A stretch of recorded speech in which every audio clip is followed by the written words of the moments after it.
புளியோதரை செய்யறதுக்கான புளிக்குழம்பு. இது கோயில்ல கிடைக்கிற பிரசாதம் மாதிரியே ரொம்ப டேஸ்டா இருக்கும். இந்த மெத்தட்ல நீங்க செய்தீங்கன்னா வாங்க எப்படி செய்யலான்னு பார்க்கலாம். முதல்ல இதுக்கு தேவையானது புளி. ஒரு கை நிறைய புளி எடுத்துக்கிறேன், ஒரு சின்ன பால் சைஸ்க்கு. முதல்ல இந்த புளியை தண்ணி ஊற்றி ஊற வைக்கணும். நல்லா புளி மூழ்கிற அளவுக்கு தண்ணி ஊற்றி குறைஞ்சது ஒரு அரை மணி நேரமாவது ஊறணும்.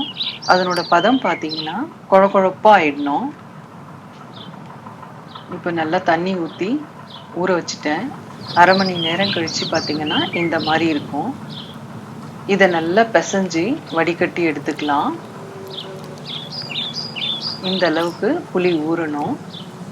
இதுக்கு அடுத்து ஒரு மசாலா செய்யணும். அதுக்கு தேவையானது 1 டேபிள் ஸ்பூன் நல்லெண்ணெய் விட்டு இதில் 3 டேபிள் ஸ்பூன் கடலைப்பருப்பு, அதுக்கப்புறம் 3 டேபிள் ஸ்பூன் தனியா, இதோட 1 டேபிள் ஸ்பூன் வெந்தயம், அதுக்கப்புறம் 4 காஞ்ச மிளகாய், கொஞ்சமாக பெருங்காயம். இதை நல்லா வறுத்துக்கணும். நல்லா பொன்னிறமாக இதை வறுத்துக்கிட்டு அதுக்கப்புறம் இதை பொடி பண்ணி வச்சுக்கணும். நான் எடுத்திருக்க அளவு பார்த்தீங்கன்னா 10லேருந்து 15 பேருக்கு சர்வ் பண்ணலாம், அந்த அளவுக்கு எடுத்திருக்கேன். இப்போ இது நல்லா பொன்னிறமாக ஆகிற அளவுக்கு வறுத்துக்கணும்.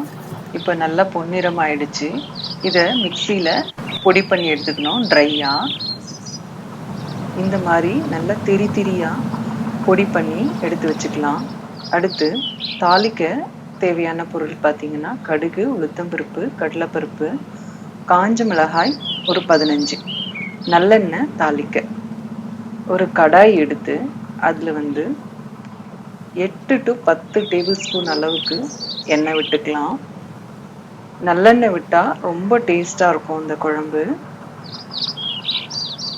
இது காஞ்சதுக்கப்புறம் 1 டேபிள் ஸ்பூன் கடுகு, கடுகு பொரிஞ்சதுக்கப்புறம் 1 டேபிள் ஸ்பூன் கடலைப்பருப்பு, 1 டேபிள் ஸ்பூன் உளுத்தம்பருப்பு, அதோட காஞ்ச மிளகாய் எல்லாம் போட்டு நல்லா இந்த மாதிரி வறுத்துக்கலாம். இது நல்லா வறுத்ததுக்கப்புறம் இதில் புளி தண்ணி சேர்க்கணும். புளியை நல்லா பிசைஞ்சு தண்ணி விட்டு வடிகட்டி எடுத்துக்கணும். இந்த மாதிரி நல்லா பிசைஞ்சிங்கன்னா குழப்பாயிடும்.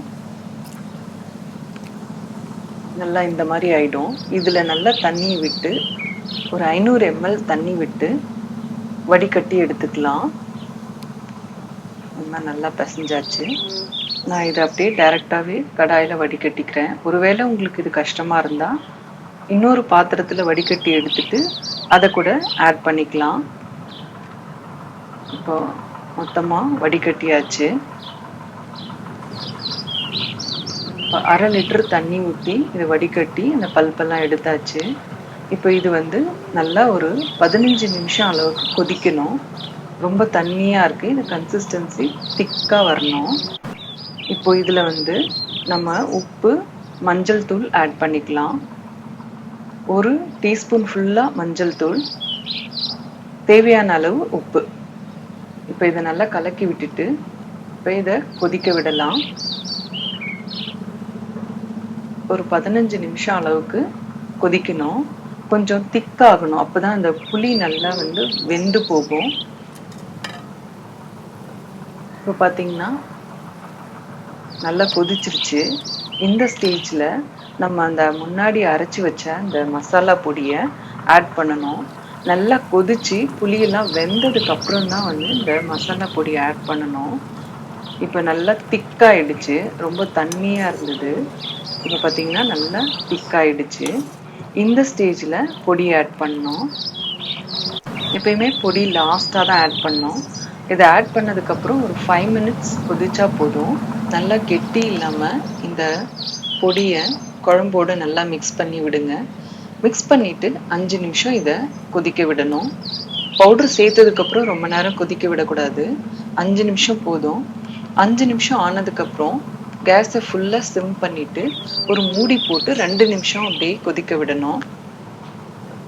ஃபுல்லா சிம் பண்ணிட்டேன். இப்போ பார்த்தீங்கன்னா 2 நிமிஷம் ஆயிடுச்சு.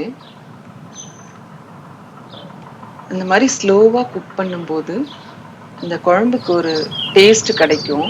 எப்பயுமே லாஸ்டா பவுடர் ஆட் பண்ணிட்டு ஒரு 2 நிமிஷம் ஸ்லோ குக் பண்ணணும் மூடி போட்டு. இப்போ குழம்பு ரெடி ஆயிடுச்சு.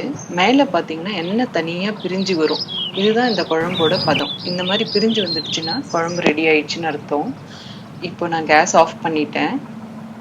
புளிக்குழம்பு ரெடி ஆயிடுச்சு. நல்லா மேலே எண்ணெய் தனியா பிரிஞ்சு வந்திருக்கு பாருங்க. இதை ஒரு பாட்டிலில் போட்டு நீங்கள் ஃப்ரிட்ஜில் கூட வச்சு ஒரு 15 to 20 days கூட இதை வச்சு சாப்பிடலாம். ரொம்ப நல்லா இருக்கும். எப்போல்லாம் தேவையோ அப்போல்லாம் மிக்ஸ் பண்ணி சாப்பிடலாம். இது கெட்டு போகாது அவ்வளோ சீக்கிரத்தில். புளிக்குழம்பு ரெடி ஆயிடுச்சு. ட்ரை பண்ணி பாருங்க. உங்களுக்கு நான் கொஞ்சமாக சாதத்தில் எப்படி நினைக்கிறதுன்னு காட்டுறேன். நல்லா வடித்த சாதத்தில் இந்த குழம்பு போட்டு மேலே கூட சாப்பிடும்போது தாளிச்சுக்கலாம். கடுகு, உளுத்தம்பருப்பு, வேர்க்கடலைலாம் போட்டு தாளிச்சு கூட பசஞ்சு சாப்பிடலாம். ரொம்ப நல்லா இருக்கும். புளி சாதம் ரெடி ஆயிடுச்சு. இந்த ரெசிபி உங்களுக்கு பிடிச்சிருக்கும்னு நம்புறேன். இந்த வீடியோவை பார்த்ததுக்கு ரொம்ப நன்றி. வணக்கம்.